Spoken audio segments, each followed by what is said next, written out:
My name is Ashtray Bentley, and today I'm going to show you how to make this style of trap beat.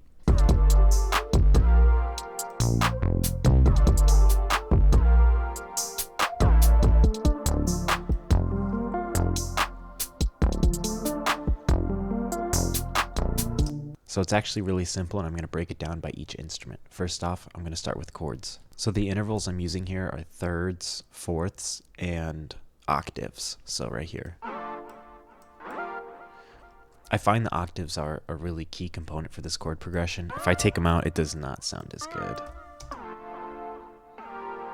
It sounds okay, but so working in a minor key is going to usually sound better. You can make major keys work, but a lot of the time it's going to be minor. And as far as the synth I'm using Serum, but it is not a complicated patch at all. I'm using basic shapes, and I find this style uses a lot of really simple waveforms. So squares, saws, triangles, sine. Keeping in that range and keeping things not too complicated is really important for this style. Just a little bit of delay and reverb can help fill out that space, but at the same time, I find a lot of these beats use space often. So there's a lot of space between the instruments and a lot of space for the rapper. So keeping that in mind is important as well. On top of that, I have this lead.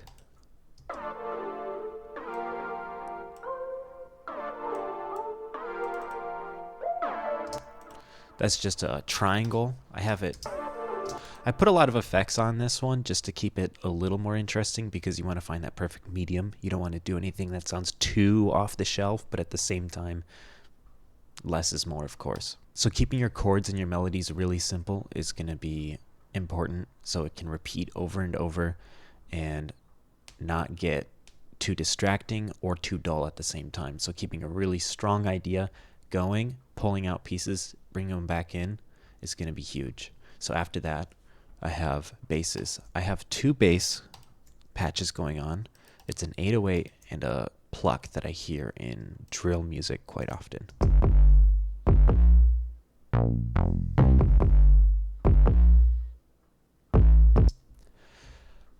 So this is me adding variety, but also not trying to get too novel with it. So I have two basses, but I'm only using one at a time, and it keeps things interesting, but still nothing that special.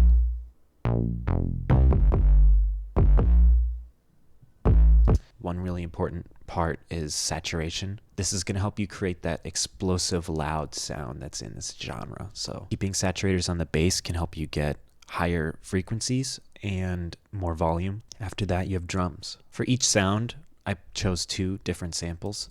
I actually have 4 different hi-hats, 2 claps, and 1 kick. So varying the sounds is going to be another way to keep things interesting.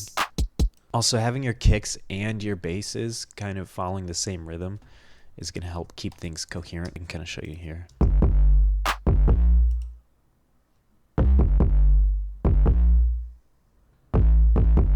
So that's the first section, and on the second section, I'm just using pretty much the same elements with different sounds. Right here, what I did is I took the main chords from the first section, and then I ran it through an arpeggiator.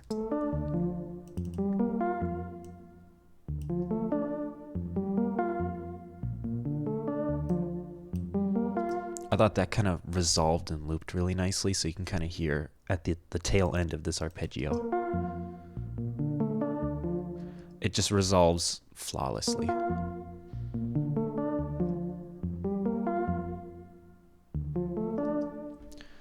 So using something like an arpeggio is going to help you loop that thing over and over again without it getting too monotonous. So I have this arpeggio, and then I took one of those other basses, the pluck,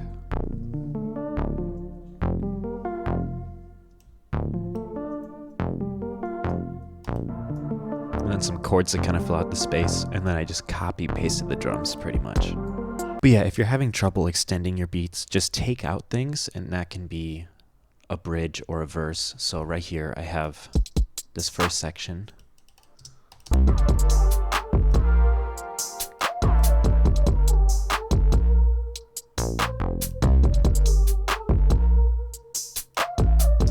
So you can just take out the chords or an arpeggiator or something like that, and then you have a whole new section. Basically, you don't have to do anything extremely novel or different. Just taking away pieces and adding them back in later is enough to create some structure. I hope you found this helpful. Thank you so much for watching. I'll see you next time.